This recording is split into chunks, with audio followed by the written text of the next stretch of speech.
สวัสดีท่านผู้มีเกียรติอีกครั้งหนึ่งนะคะพบกันอีกครั้งในวันที่2ของงาน District Summit 2018นะคะกับดิฉันกมลชนก พุกขยาพรค่ะพิธีกรจากสถานีโทรทัศน์ Money Channel ค่ะซึ่งในวันนี้นะคะเราจะมาพูดคุยกันในหัวข้อ Innovating City the next big thing นะคะซึ่งเราก็ได้รับเกียรตินะคะจากวิทยากรผู้ทรงคุณวุฒิทั้ง3ท่านซึ่งก็มาจากทั้ง Developer Side นะคะรวมไปถึงReal Estate Agent นะคะและ Consultant ค่ะซึ่งจะมีความน่าสนใจอย่างไรบ้างนั้นนะคะแล้วก็นวัตกรรมเทคโนโลยีเนี่ยจะเข้ามาพลิกโฉมเมืองแต่ละเมืองอย่างไรบ้างเดี๋ยวเราจะไปพูดคุยกันในช่วงนี้ได้เลยค่ะ May I now please invite the distinguished guests to come up on the stage please The first person Mr. Anthony Arundell Director Sustainability Smart City Fraser Property มีเสียงตบมือได้นะคะ Thank you very much.And next, I would like to invite Mr. Andrew Gulbrandson, Senior Analyst Research Consultancy, John Lang LaSalle, Thailand ค่ะ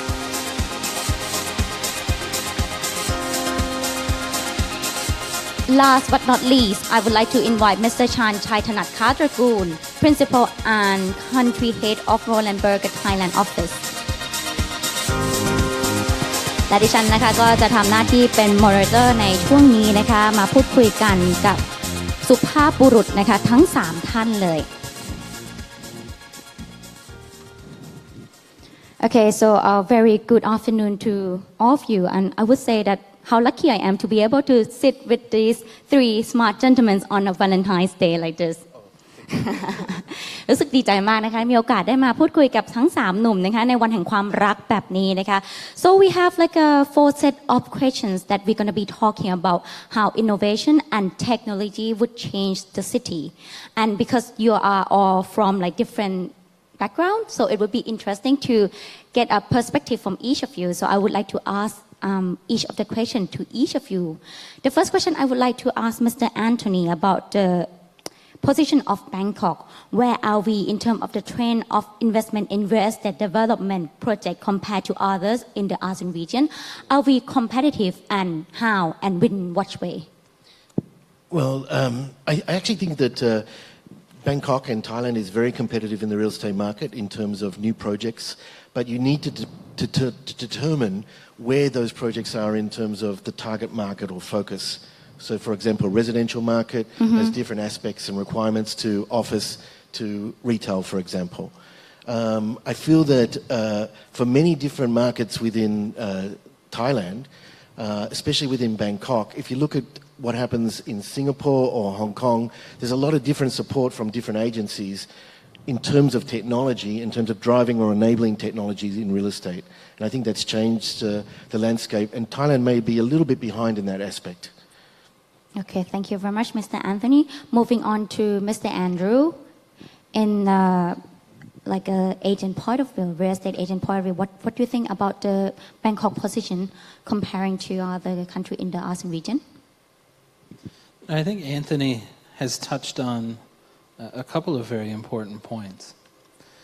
From our perspective, and talking to foreign clients who come to Thailand to invest.The condominium market is widely recognized here for having, really world-class design.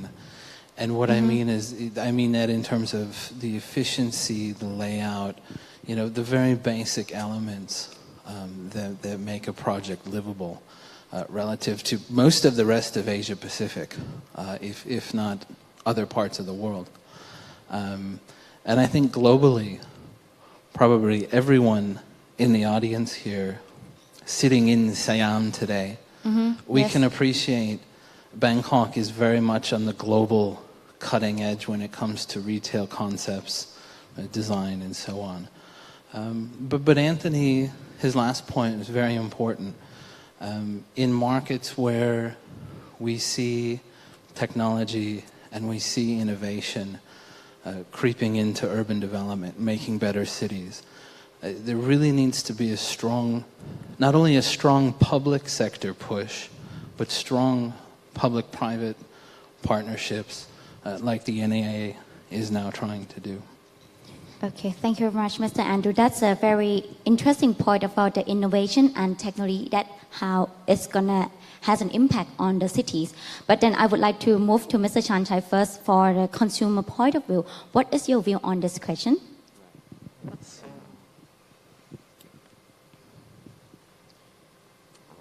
So I'm not an expert in real estate market or retail market per se, but where I'm coming from is I'm a consumer who live in the CBD area and also has an office, in also one of the hottest CBD area as well. So where I'm coming from is trying to view it from the most expensive condominium and also the land prices that we have seen in Thai market.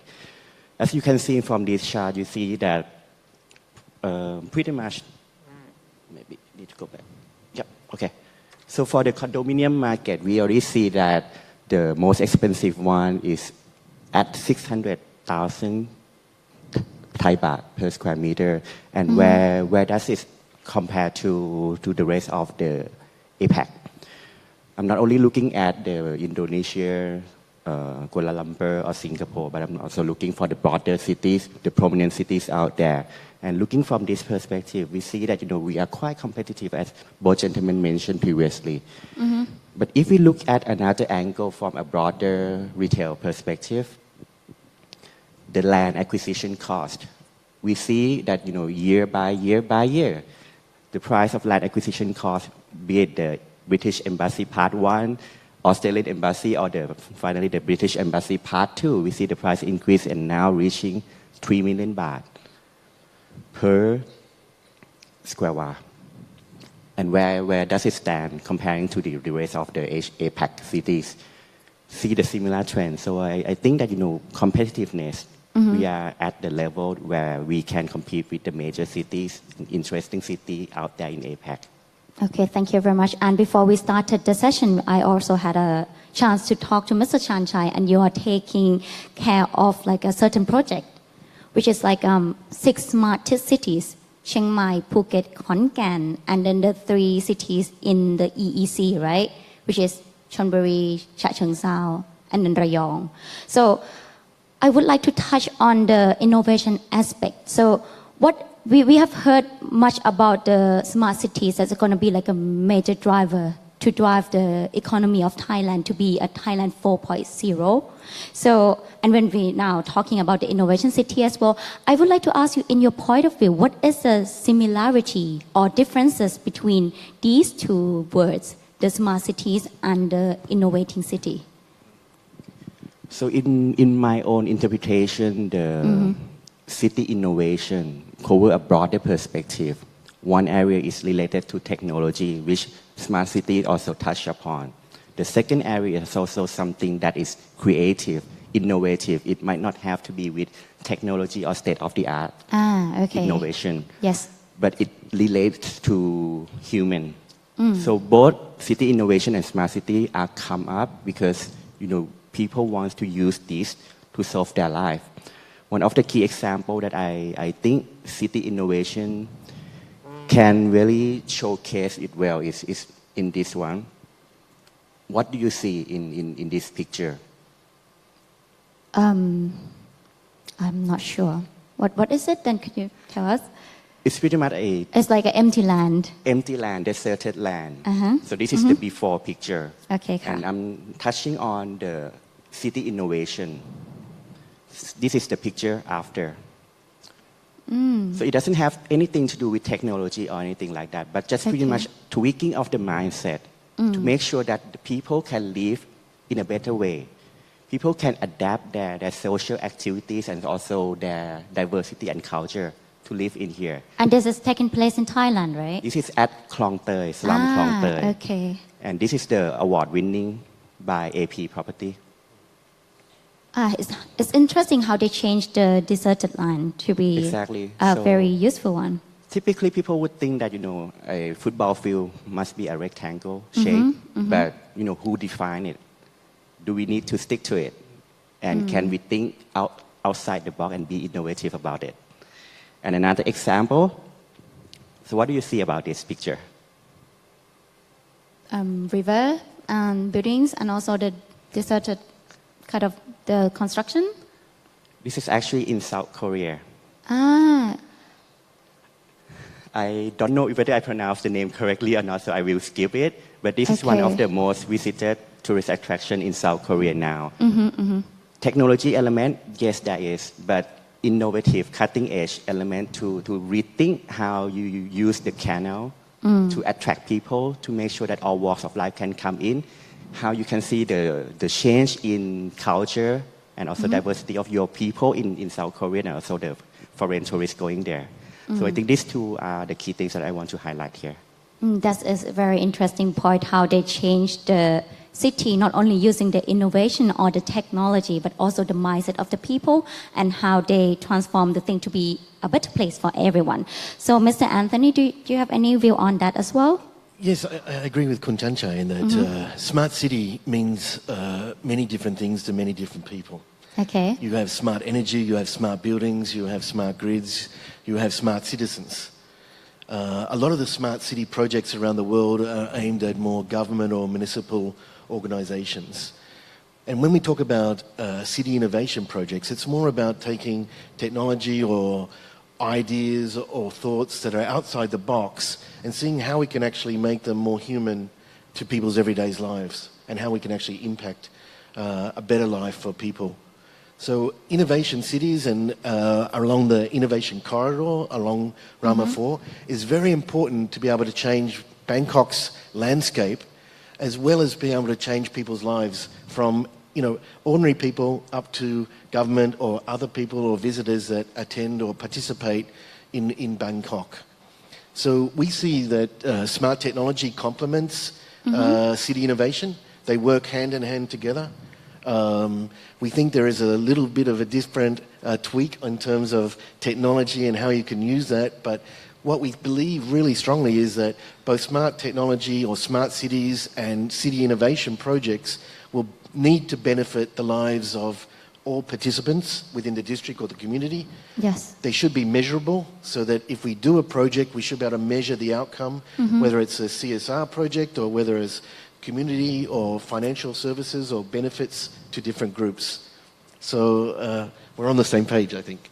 That's very good. And how about Mr. Andrew with this opinion? Do you have anything to add on to this? I think Chanchai and Anthony have really hit the nail on the head. Maybe to combine your first question, Ant, with the second question.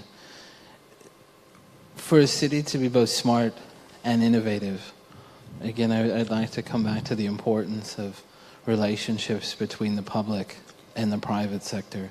So one of the biggest smart things, innovations, what have you, to come to Bangkok in the last 2 to 3 years is ride sharing. We have Uber, we have Grab. The Thai government is now getting on board with its own domestically created applications for taxis. But if you've been in Bangkok in the last couple of weeks, you've noticed that the air quality hasn't been so good. No, not like the last 2 or 3 days as well, right?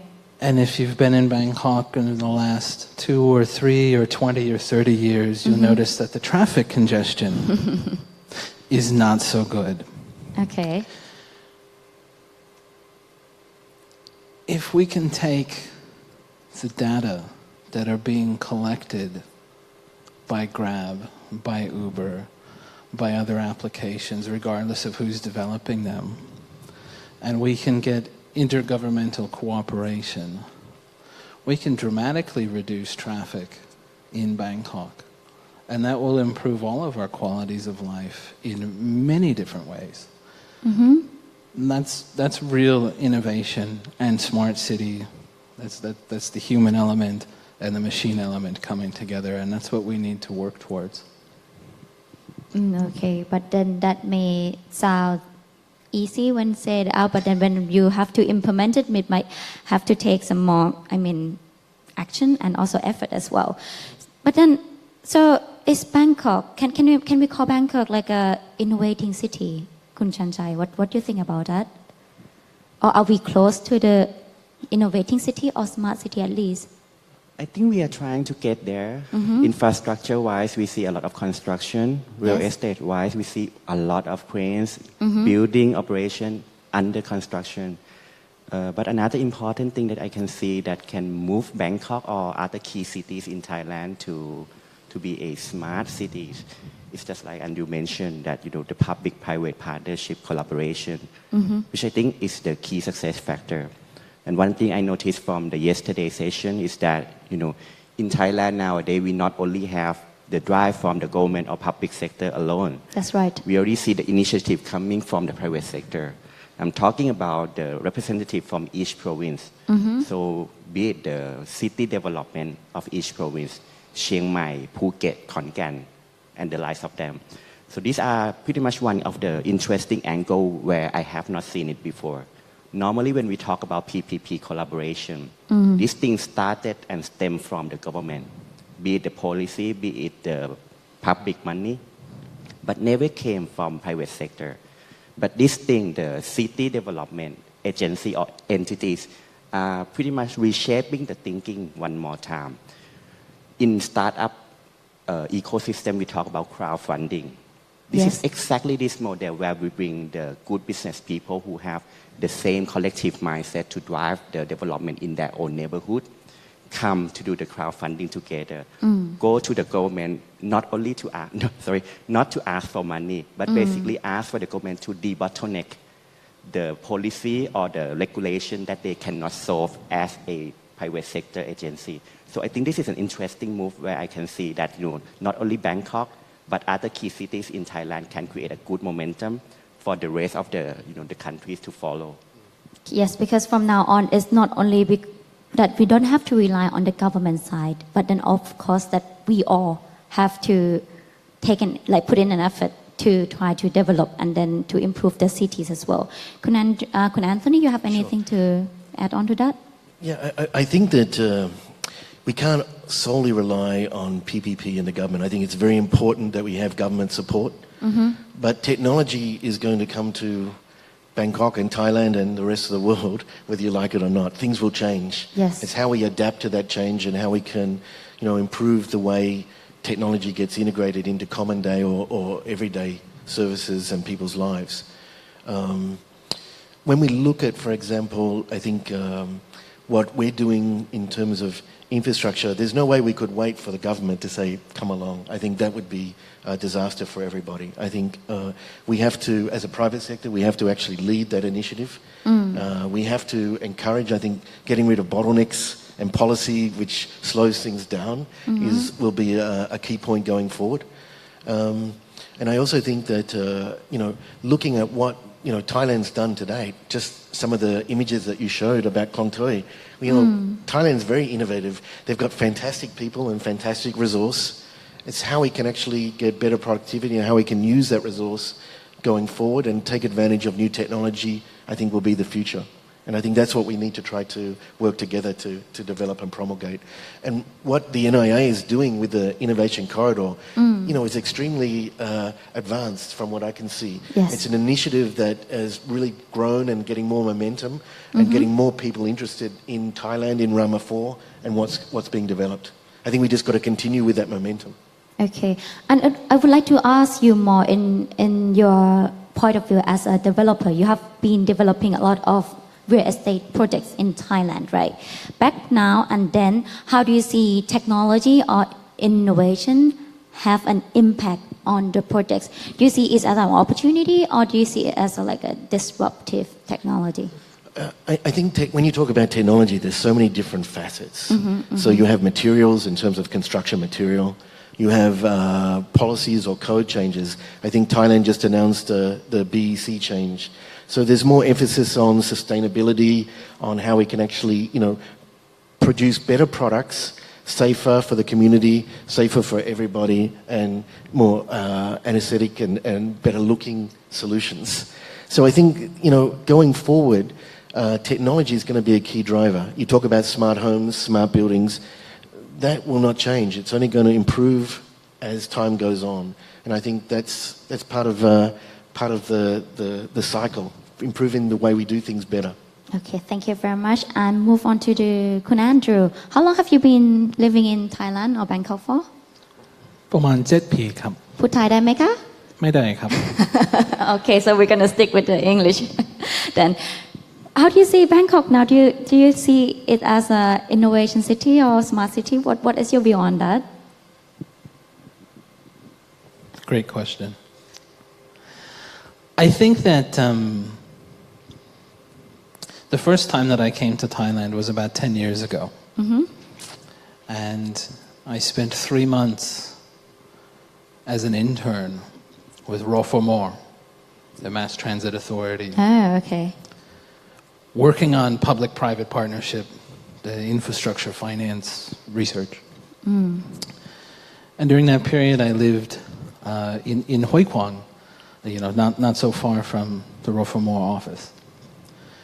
And in the 10 years since I first came and I did that, the amount of physical development just along the corridor from Asok to Hoi Quang has been phenomenal. That's been driven purely by the subway. But 10 years ago, 12 years ago, well, 14 years ago when the subway opened, or 19 years ago when the BTS opened, real estate developers didn't care. They thought that the train would bring in undesirable clientele. Today, BTS, MRT can charge Anthony any amount of money that they want to access the system. It is that important to consumers, it is that important to residents, it is that important to companies and office buildings. But it took 10 or 15 years for that mindset to change. And so, like Anthony was saying, technology is going to come, whether we like it or not, whether the government likes it or not. And I think that we collectively need to work hard to keep our minds open and to not let it take 10 or 15 years to realize the benefits that new innovations can bring. Thank you very much. And what do you think would be like the key factors that gonna enable city to become an innovation city in your point of view? I sound like a broken record, but really public sector collaboration, and I don't mean PPP, but if we talk about smart cities, yesterday in Patatat, there was a news article about Bang Sur and a Portotor development at Gulbrandson. And for the last 10 years or more, that various agencies have looked at developing this entire 100-hectare site. It's always been siloed. And yesterday, there was the media release saying, okay, well now we're going to work together and we're going to get the Japanese government to help us. That's the first step. But if you're an investor and you want to consider something like that, the bureaucracy in Thailand is immense. You have to deal with the Metropolitan Electrical Authority, the Metropolitan Waterworks Authority, Kotomor. You have to deal with Gulbrandson. You have to deal with the Expressway Authority. You have to deal with Rofomor. Tanarak, the list goes on and on and on. There needs to be a single smart cities agency. The same way that within the EEC law, which was just passed, there is effectively an EEC office, which is a one-stop for investors, whether they're a private investor who's going to build a high-speed train, or it's a Japanese auto manufacturer who wants to spend another, 10 billion baht. One place for them to go. That's what we need for smart cities, and I think that would really do a lot to unleashing innovation here. Thank you very much. And Kun Anthony, do you have anything to add on that? Well, I agree with Andy. I think, a centralized one-stop shop for removing all the bureaucracy would be advantageous not to us but to Bangkok as a whole. Yes. I think the key for me is that, we need to keep on educating people. We need to be agile. We need to accept change. And I think that's the key inhibitor going forward. If I look at 30 years ago, mobile phones probably weren't that common. Now everyone can't use or live without them. And I think that's where technology, you can see the changes that it's produced looking back. Looking forward, you've got to be a little bit more open-minded about where we're going and how we're going to get there. So, driverless cars, we might see that may solve some of Bangkok's traffic woes. But there's always new technology being developed, and I think we need to keep a very open mind about regulation, rules, policies, and how we can quickly adapt and introduce that technology into the environment and into cities. So the centralized information and then one-stop service is very important, and the ability to adapt to the technological changes, that is also very important as well. Absolutely. To move forward, I really think it has to be a collaborative effort between the government, between universities, educators, as well as the private sector in terms of real estate developers, as well as businesses, and as well as technology companies from within Thailand as well as abroad. We need to attract and put in place an ecosystem where we can actually make people or get people to work together. And I think that's when you'll see a lot of real progress, and you'll see a lot of happier people in Thailand and around the world. Okay, thank you for sharing your thought with us, Kun Anthony. And moving on to Mr. Chanchai, you taking care of the project where you want to transform the cities to be smart cities. So can you maybe tell us about this project more? Like how are you gonna be able to transform the city? What would be like a major factors that gonna enable city to be smart city or innovating city? Of course, the first one is the technology itself. We're not looking at what happened out there and copy and paste in any province. Not C&D. Not like that, but basically we look at the use case out there, see what can be done, what sort of problem can be solved by those technologies, and then we look domestically and rethink. Okay, for example, in Chonburi, in Rayong, or in Khon Kaen, what sort of key issues do you want to drive? So that's done with the technology part. The second thing, which I think is very important equally, is also the inclusiveness and also the collective push of the people. I'm not talking the government or the public sector alone. I'm not also talking about the private sector, the companies as well alone. But I'm also talking about those individual people in the region. Because we are talking about making change to their home, or if they're saying it, we are making change to their own home. So they want to be the one who give consensus, buy-in, and want to be part of this push as well. So, gentlemen already mentioned that technology nowadays is becoming right on your hand. Now everyone can use smartphone, and this is another thing that. If you use two technical terms like smart technology, smart energy, smart meter, or whatever it is, it may be confusing. But if we come down to the practicality of how it can be used, people in the province, in the region, can really learn how to use it. And from that, we can start to get momentum, buy-in, and also the collective push of the own people. Okay, thank you for your answer. And that is the explanation of the project. And would you call this as your next big thing, as we are talking about, like the topic that we're talking about now, the next big thing and innovating city? Is this the next big thing that you would think that it would have like a big impact? And what is the innovation in your project that you're doing now? Technology-wise, I will not talk much because basically it can be, as you mentioned, a copy and paste from the global smart city and then put it into Thailand. But the key elements that I think are quite important and make this thing a unique opportunity to drive Thailand is a combination of few things. Yes. I already mentioned about the collective push of the people. Yes. The initiative which started from the private sector, the city development companies, and also the support from the government. These three key things can be the good ignition point to make sure that there can be a strong momentum building.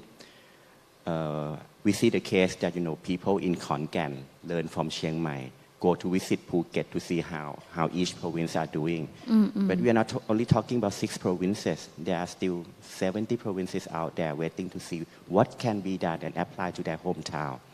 The learn case can be always from other countries, not only in Thailand. So opportunity to make this thing happen is very exciting for me.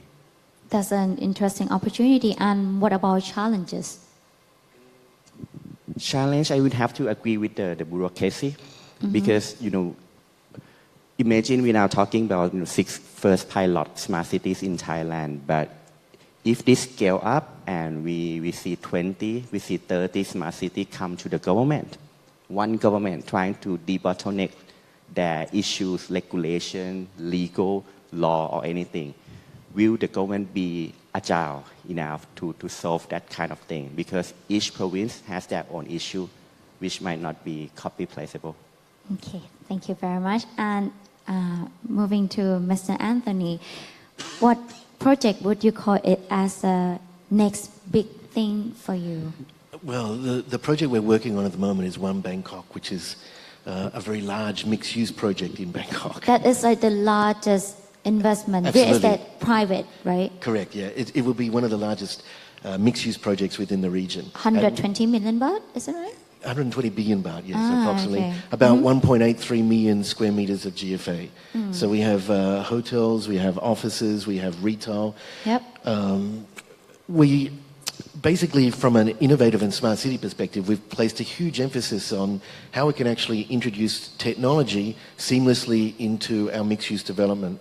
The key is we didn't start from a technology perspective. As Chanchai said, we started from the customer journey. We wanted to see how we could use technology to make people's lives easier, to create what we call living services. And those services will always change. They'll be updated regularly. It will be an ecosystem of partners that we need to establish. They will come and go over time. But the idea is that we will create an environment which will benefit our community in terms of sustainability, in terms of smart city technology. We're doing some wonderful things down there in terms of like central utility plant, where we're putting in district cooling and centralized wastewater systems. We're the first in Thailand, I think, to do things like this. And the reason we're doing it is because we want to protect the environment, we want to protect our community, we want to save energy, we want to be corporately responsible for providing a better world. And I think everyone has to do their bit. We can't do everything, but if everyone starts and does a little bit together, then we'll get a much better place to live in. Thank you. And that is expected to be complete in which First year? phase should be complete in 2021 and the final phase in 2025. Okay, how many phases are there? Two. Two, okay.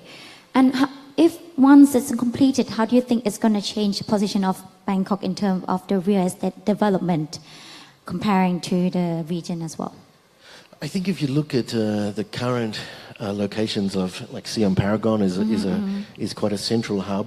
I believe Rama 4, not just within One Bangkok, but with other developments along Rama 4, you're going to create a very vibrant, workable, livable, playful area to live. And I think you're going to see a lot more people migrate to that area.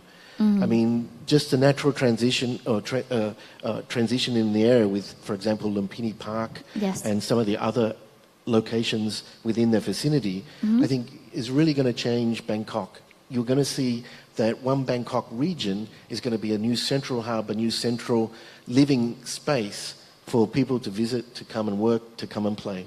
Okay, thank you. And what do you think would be like the biggest challenge for Bangkok, let's say, to be innovating city or smart city?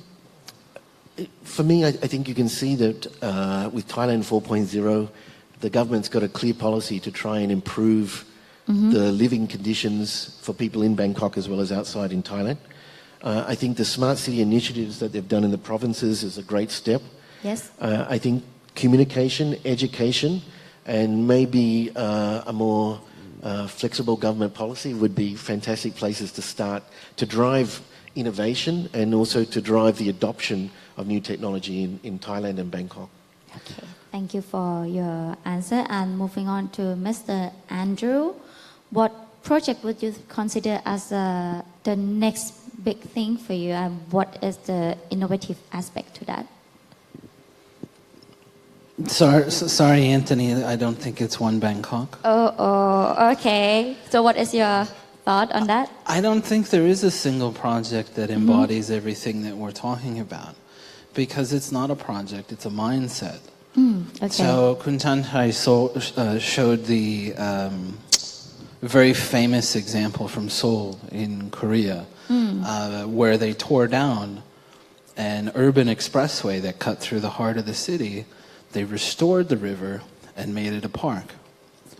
Another example he could have shown is from New York City, where they took old elevated train tracks and they made it into an elevated park called the High Line. The next big thing in Thailand, in Bangkok, is when we can take this Rama 4 innovation corridor that NIA is supporting, that Anthony is supporting, and we can close all of the Sapanloi on Rama 4, when we can close the Thai-Japanese Friendship Bridge, when we can close the Thai-Belgian Friendship Bridge, and we can turn them into parks. Okay. I'm not saying that's specifically a great idea, but it would represent a significant shift in the mindset, both of the government to support that, because for 50 years the government has been very car-oriented. But it would also represent, it would need public or private sector support, meaning everyone in the room here, people, because people like their cars. You know, there was a lot of pushback when the BRT was built at Narathiwat and going over to the other side of the river because it took away from private cars. So both the public sector and the private sector and everybody in between, the academics and NGOs, the next big thing is us thinking more progressively and changing our mindsets. I agree with your point, and I would like to ask further, because you said that people like their car, you know. It might not be because we all like the car, but it might be because we don't have many choices.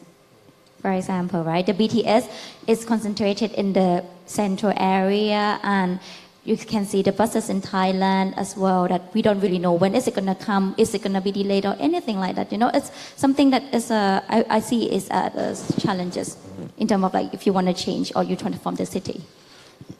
Let me give you an example Okay. of a technological solution that has had significant positive benefits in other parts of the world. I think probably most of the people in this room have been to Singapore, and perhaps a few of us have been to London, maybe even Stockholm in Sweden. Okay. One thing that all three of these cities have in common is that it costs you quite a bit of money to drive in to the center of the city. London, Stockholm have specific congestion charges. Singapore, the entire island has different zones and you pay different prices no matter where you go. In London, the revenue raised from this fee goes right back to the agency that manages the tube, the overground, the big red buses that we all love. Even there's some money that flows to the black taxis. In Singapore, you know, the money's used for many different things. So if we talk about Bangkok and we talk about congestion and we say, well, I can't take the bus, even if it's a newer air-conditioned bus because it's so slow. Well, it's so slow because there's so many cars. In 1978, maybe 1977, so 40 years ago, the World Bank first proposed introducing a congestion charge in Bangkok. Okay. 10 years Could ago. you elaborate more on the charge of that? Sure. If you're driving from northern London into the city center, you have to pay 10 quid And that or is 15 quid. being suggested to be used in Bangkok. 40 years ago. Okay. And many times since then. We talked about 10 years ago, I was an intern at Roformore. Okay. I went to another government agency that deals with transport, and I was asking about congestion charges. I was talking to a gentleman who had a PhD. He had studied in the West, a very sharp guy, came very highly recommended. He refused to talk about it in the office because charging car owners more money to drive was so taboo. That's the mindset we need to change. That's true. Okay, Mr. Chanchai, you have anything to add on as well? No, I see the point. In Singapore, they implement the ERP, so charging overhead when your car pass through the zone that the government try to avoid, a lot of traffic jam. You pay extra. In Singapore, there's also another example that they try to prohibit people from owning a car. So in some cases, some brand of the car is actually cheaper for the price of the car itself than the tax, the license to own the vehicle. So this is another thing that it's a policy issue that will go up to the government to decide, and of course it's not easy. Combining with some technology, maybe we can find some solution to go around that. Maybe if we have the smart mobility, people don't have to circulate around, can know exactly the time that the bus will come. Given that the bus driver is very punctual and behave, or maybe if we can find that where are the available parking spots, then driver don't have to drive around the blocks and make the traffic even worse. They can go directly to the available spots and park their car. So this kind of technology combination together with the public policy change in terms of regulation, debottlenecking, I think can help. I guess that everything has to be changes according to the mindset of the people that have to be willing to adapt to the new thing as well. So, Kun Anthony, you have anything to add on the last spot here? Yeah, well, I think the traffic is definitely an issue in Bangkok, that's for sure. But there are changes you can see happening, and I think, BTS was a fantastic change and did change a lot of the landscape.